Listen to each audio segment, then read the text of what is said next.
Hello everyone, hope everyone's doing great today. Appreciate those of you who watch this video. I hope you enjoy it. And today we're talking about Furiosa, the Mad Max Saga. I say Furiosa because I'm pretty sure when they came up with the title, they wanted to be like a tough name for the character. And they did create a tough character. I will say that they hold no punches with the main character in this, with Furiosa. She takes a beating and she keeps on trucking to the point where she even cuts off her own arm, and she just keeps on going.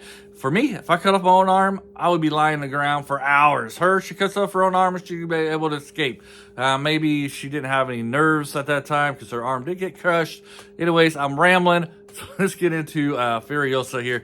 The movie kind of starts off with her as a little girl. Her society lives in kind of like a Garden of Eden type place. You got plenty of food, you got plenty of water. There's no want whatsoever.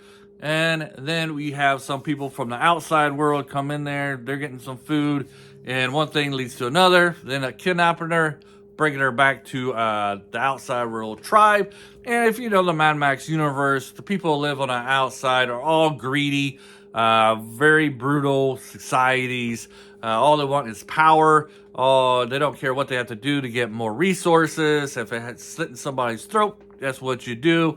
There's really no niceties.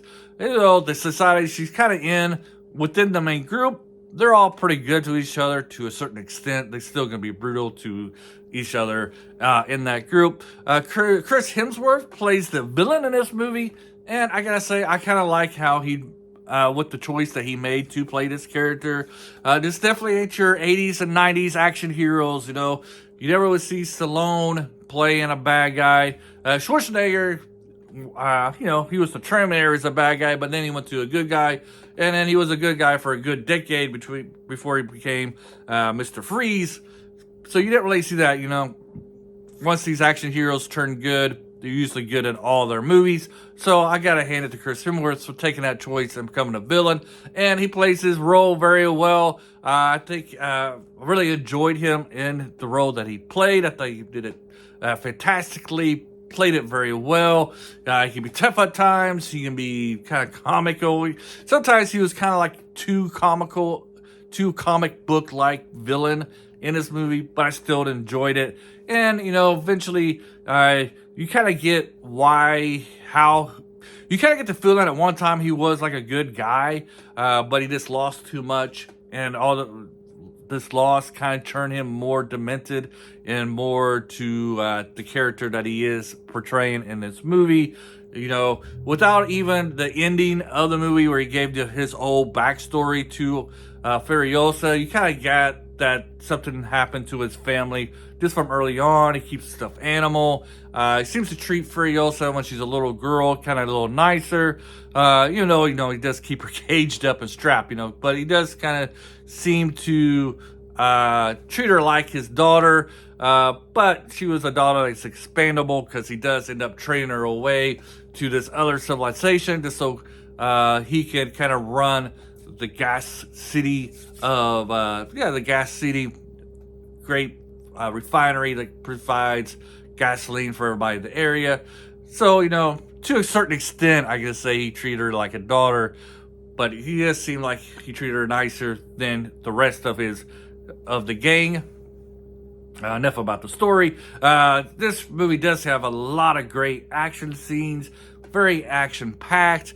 Really did enjoy seeing when she met up with the Mad Max lookalike guy. You know, Mad Max is not in the movie, but they do got a guy that's like basically Mad Max, just with a different name.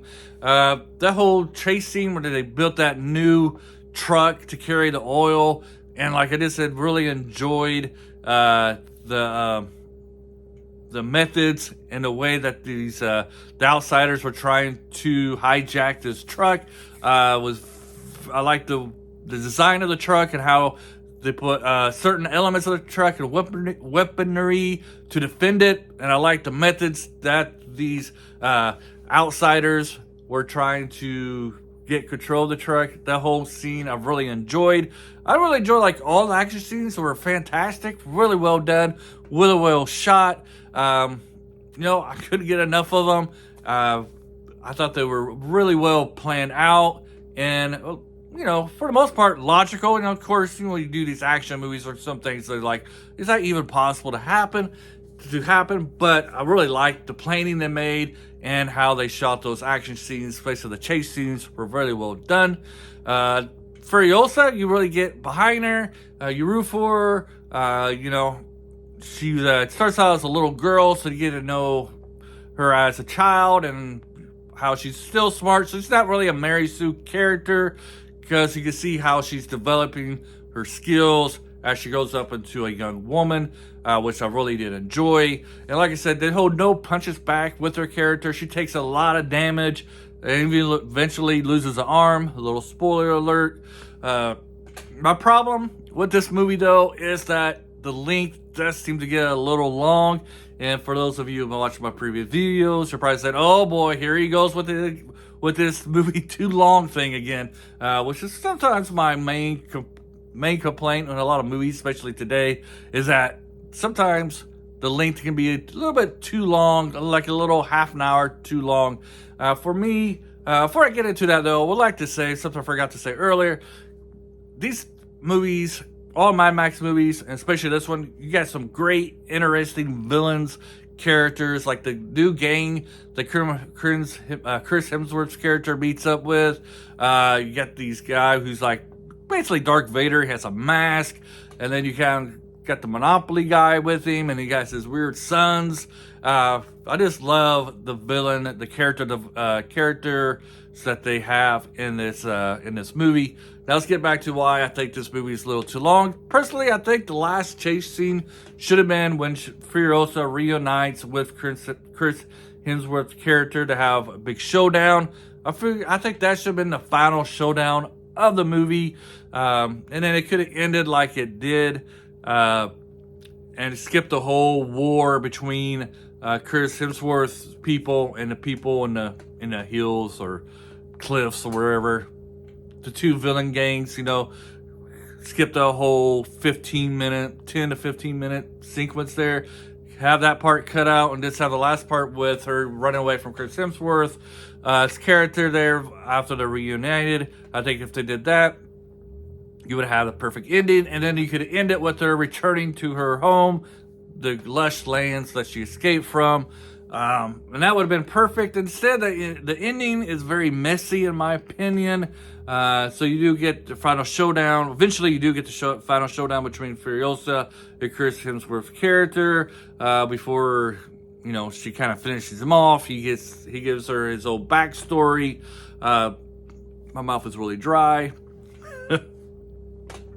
but gives her whole backstory, and then she basically plants a tree in his stomach. Yes, spoilers here, but this movie's kind of old. That was all.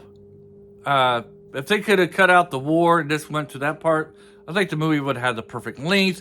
But then they had like these after credit scenes where the other bad guys are chasing her and she's rescuing the harem of the villain, rescuing those girls, and then I don't even know where those after scenes credits are really going. And then it seems to end. So I don't know if they're trying to lead up to a part 2. I don't really know the history behind the reason why they made this movie. If it's supposed to be part 1 and then they come out with a sequel, I don't know. But they should have just ended it with her returning there, and then you could have left the other bad guys out there on the cliffs, doing what they were doing before, because the main focus of the movie was between Chris Hemsworth's character and Furiosa.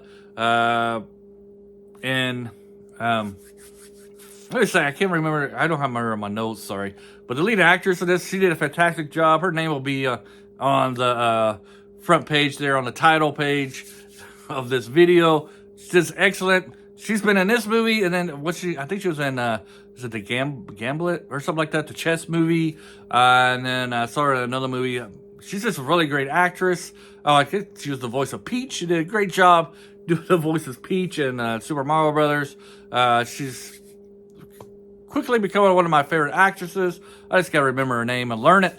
Anyways, I'm gonna recommend this one. I liked it. I think it's great. I think it goes great with the Mad Max universe, the saga. Like I said, though, the length is a little long. So hopefully you enjoyed this video. Let me know from the comments below. Did you like it? Did you not like it? Would you like to see more movies take place in the Mad Max universe? Let me know. Have a great day. Bye.